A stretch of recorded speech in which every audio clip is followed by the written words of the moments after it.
First of all, Jeff and Lauren, congratulations on your nuptials. Second of all, you can spend your money as you please. Third of all, what the f*** are you all thinking? Norman Chad. Norman Chad. Welcome to Gambling Mad with Norman Chad. I am Norman Chad. Coming up on the program today, how much money can Jeff Bezos spend on a wedding? How much money can MrBeast spend at Disneyland? And how much money can get Marjorie Taylor Greene to leave America? Plus, I'll have my personal World Series of Poker update. It is not pretty. Gambling Mad, as always, brought to you by Fritos, picked fresh off of Central California trees every morning, delivered directly to your local retailer every afternoon. And by the refreshing taste of Fresca. Fritos and Fresca, it's a meal. Today, we have a theme. Money corrupts. Power corrupts. Money and power corrupt. I think I'm on fairly safe ground here thematically. Let's start with the Jeff Bezos-Lauren Sanchez wedding. First of all, Jeff and Lauren, congratulations on your nuptials. Second of all, you can spend your money as you please. Third of all, what the f*** are you all thinking? $50 million. Now, admittedly, when the bride's engagement ring cost $5 million, $50 million for a 3-day wedding celebration in Venice, Italy might seem reasonable. 90 private jets made their way to Venice for the wedding. My best man came to my second wedding in a VW Beetle. Speaking of which, I have the experience here. Speaking of which, I have a hard and fast rule on weddings. Your first one, make it as big as you wish. Your second one, scale it down from your first one. Your third one, it should be at a courthouse with a single witness.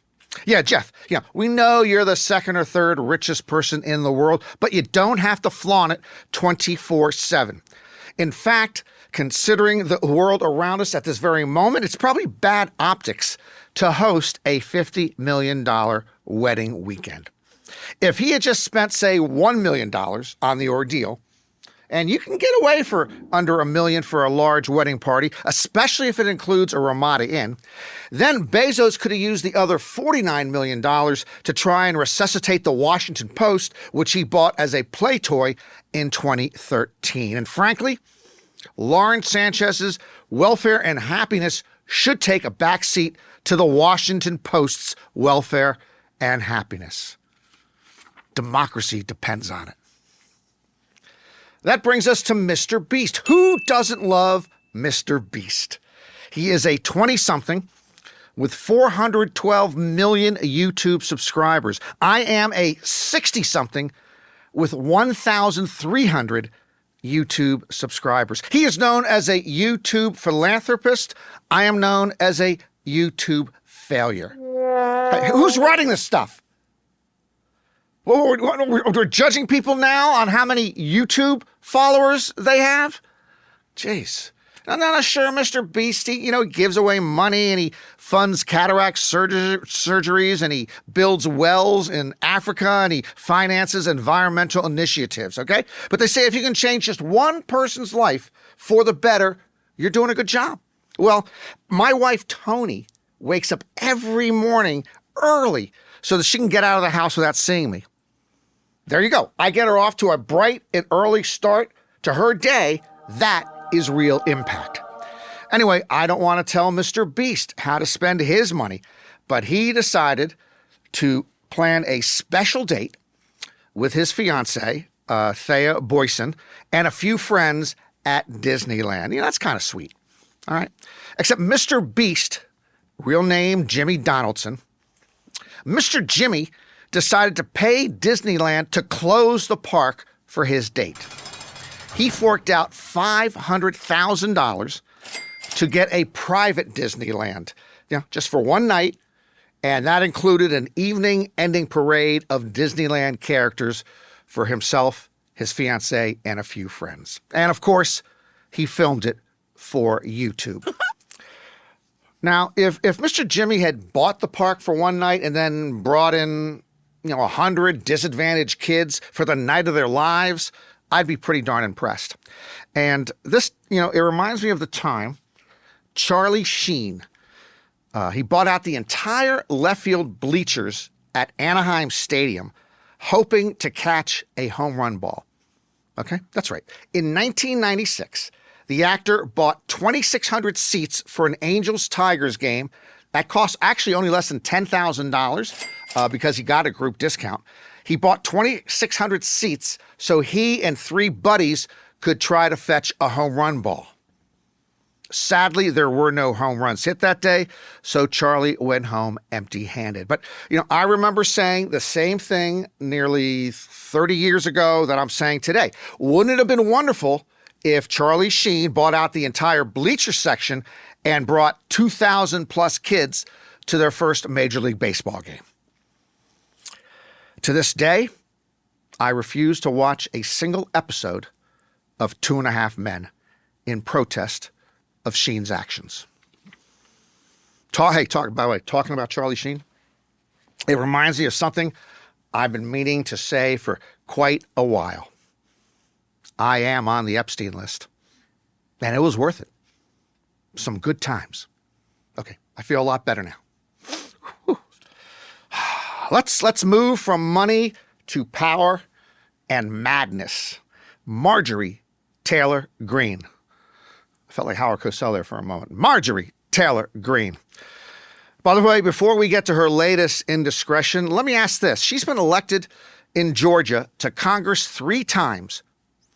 Who is losing to her? Is she running unopposed? Is she running against an illiterate, blindfolded wildebeest? Just to bring you up to date on MTG's resume, on her bona fides. She believes the 9/11 attacks were a hoax. She tried to overturn the 2020 presidential election. She's a white supremacist, and she's anti-Semitic. This month, during a 1-minute, 43-second video that shows her repeatedly shooting unspecified targets with her M249 Saw Para machine gun, she tells us she is fighting for faith, families, and freedom, and she announces that she's giving away her M249 to one lucky patriot. That's right. Just go to her website for details, and you could have a shiny Marjorie Taylor Greene M249 machine gun for free. About 125 people in the United States die from gun-related injuries daily. That's somebody shot to death every 5 hours, every day of the year, and the Congresswoman is holding a machine gun giveaway. Plus, MTG's slogan now, and it's on the end of her video, her slogan now is Save America, Stop Communism. Dang. I must be looking for communists in all the wrong places because I haven't run into one for a long, long time. Honestly, is there a serious communist threat right now in America? Because I will not venture out there if there is. Thank God for Amazon, Jeff Bezos. Thank God for Amazon and DoorDash. Earlier this year, the South Lawn of the White House turned into a temporary Tesla showroom. That's when convicted felon Donald Trump and Earth CEO Elon Musk were best buds. So what is next in the desecration of the executive mansion, the so-called People's House? Well, the failed casino owner says he's bringing UFC action to the White House grounds in the next year.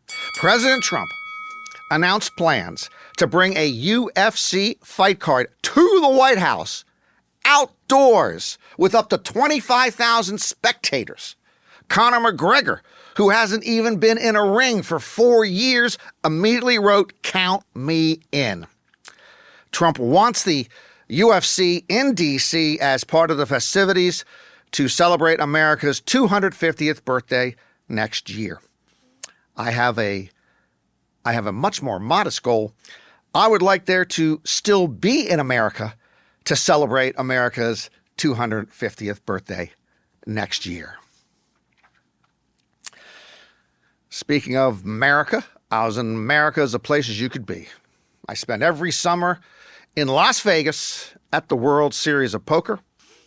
Just got back from another trip there, and I got no good news to report. Bad summer for me. Forget that it's really hot. Forget that there's incredible crowds. Forget that you cannot walk on the strip without bumping shoulders with somebody else, without getting pickpocketed or having to be taken off the strip because they wheel you in and out of retail areas and up and down escalators. Poker-wise, I played 6 World Series of Poker tournaments. I cashed in 0. 0 for 6. Now, each of these tournaments costs at least $1,500. Now, I'm not rich or wealthy. Or really, I'm not really even well off. So I'm not losing all that money myself. I do as many poker players do. I have friends of mine back me up to 50% of the tournament.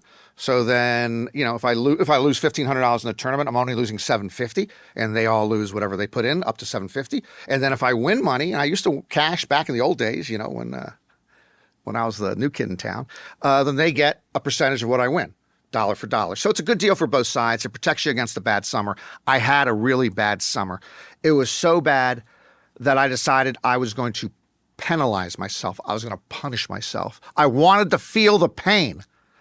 So I decided, with no cameras around, no YouTube, not looking for publicity, that I was going to walk home from Las Vegas to Los Angeles. Do you realize that's 275 miles? A lot of it through the desert. And I happened to pick a day in which it was 107 degrees. Pretty hot. I did the right thing. I hydrated before, put a bottle of water in my pocket, and I started walking. I'm pretty proud of myself. I got nearly 3 miles before I just ran out of steam, and I happened to run out of steam in front of South Point Casino. So I went in there, and I lost more money, but I got a $1.50 hot dog. South Point Casino, during the day, they offer a pretty good $1.50 hot dog. It's so good that they have a limit of 3 per person because people want these hot dogs. $1.50 at South Point for a hot dog. I had a hot dog there. I took an Uber back into Las Vegas, and I drove home like a normal person. But as I told you, it's really, really crowded there. The poker industry is really healthy. I mean, there were poker players crawling everywhere in Las Vegas, playing a million different tournaments, playing a million different cash games. And the question I always have, and it's always come up for me for any form of gambling, where does the money keep coming from? Because it's just like with the lottery. In the lottery, where people just, they line up to buy these tickets, almost everybody loses. And in poker, almost everybody loses. If you do the math, in either game, whether you're playing tournaments or in cash. Let me remind you again, for those of you not familiar with a tournament, you put in an entry fee, let's say of $100. Okay? 15% of the players end up making money in that tournament. So that means that 85% of the players walk away with nothing. If 85% of the tournament players are walking away with nothing, as you can see pretty easily without having an advanced mathematical degree, almost everybody's going to lose almost all the time. And then in a cash game, I prefer cash games, but cash games are raked. That means that the card room or casino that's running it, they take money out of every pot. So let's just do it simply. If 10 people sit down with $100,000, that's $1 million on the table, and they're just taking $1 out of every pot. If the game never ends and they play 1 million hands, eventually all 10 players are broke, and the $1 million, $1 at a time, is down the chute. How can you win? Where does the money come from? I keep playing. I win more than I lose, but it's hard to win. It thrills me anytime I can bring good news to all of you on Gambling Mad, for it is dark and cloudy and ominous out there. The apocalypse is coming, but until then, we can still get a hot dog at South Point Casino in Las Vegas for $1.50. And we can still get a hot dog and a soft drink at Costco. And that's not even the good news. In 2013, 12 long years ago, Costco converted its food court fountain business from Coca-Cola products to Pepsi. This was a sad, sad day for the Chad family. As some of you might know, Coke is on my Mount Rushmore of soft drinks, and Diet Coke, or now Coca-Cola Zero, on the Mount Rushmore of diet soft drinks. Well, Costco is bringing the old band back together.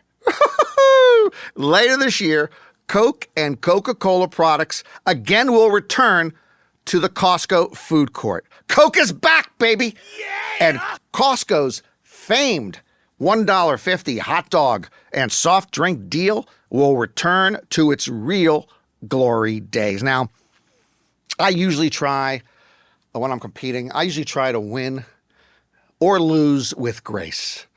But I've got to say this. In your face, Diet Pepsi! No more Diet Pepsi. Bye-bye, Diet Pepsi. Bye-bye, Diet Pepsi. Love it.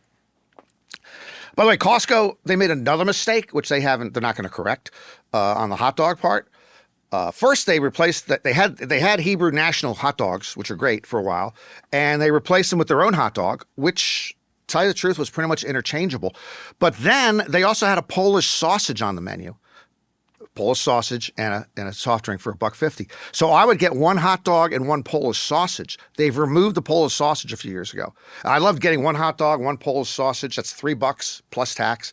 You actually get 2 cups for the drink, and I'd give away one of the cups to somebody if they needed it. And then I put on the mustard and the grated onions that they have. And then because I'm an idiot, because I love doing this, I would take one out of the bag, and I know which one I was taking out first. And I take a bite into it, and I go, that's the Polish sausage. It's like flipping a coin, which one I was going to eat first. That's the limited nature of my life. And I'd eat the sausage first, and I'd eat the hot dog next, and I'd be pretty full for at least 2 or 3 hours. Yum. Before we wrap up, I'm going to say this one time and one time only. Throwing at batters in baseball games has got to stop, and it's got to stop yesterday. In a recent Padres-Dodgers series, 8 times a batter was hit by a pitch.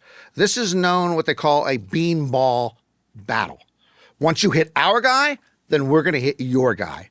And it goes on until eventually both teams, all the players roll out of their dugouts and they go to fight each other on the field. Now, the fights themselves don't concern me much. Hardly anyone ever hits anyone in those fights. They just kind of mill about the pitcher's mound and they gossip about good-looking women in the stands. It's what comes before the fight, which is rather dismaying. And that's what I'm talking about, these beanballs. When you throw a baseball at 95 miles per hour at somebody, you can hurt them badly. You could end their career. You even could take their life away. This type of behavior should have been backward thinking in 1925. Forward ourselves to 2025, and because we have evolved so far intellectually, it should be obvious that this is insane. I mean, off the field, would you throw a large rock towards somebody's head? I can think of maybe 5 people who believe that's acceptable, and 3 of them are in Congress, and another couple are in the White House. That'll do it for another edition of Gambling Mad with Norm and Chad. Hope to see you again next time. And remember, if you're gonna roll the dice, make sure they are loaded. Let's go over the National Hockey League's regular season history, shall we? In 1917, teams played 22 games. In 1919, they played 24 games. By 1926, it was up to 44. In 1931, 48 games. In 1942, 50 games. In 1946, 60 games. In 1947, 70 games. In 1967, 74 games. In 1970, 78 games. In 1974, 80 games. Since 1995, the regular season has been 82 games. Now the NHL says it will expand to 84 games. No. Only one league should ever consider playing year-round, and that's the National Football League. And they would do it if the players allowed it. Do we need more NHL? No. We need 2 more Columbus Blue Jackets games every season, like Elon Musk needs 2 more children every September. No more hockey. No more hockey. No more hockey, or I will go gambling mad.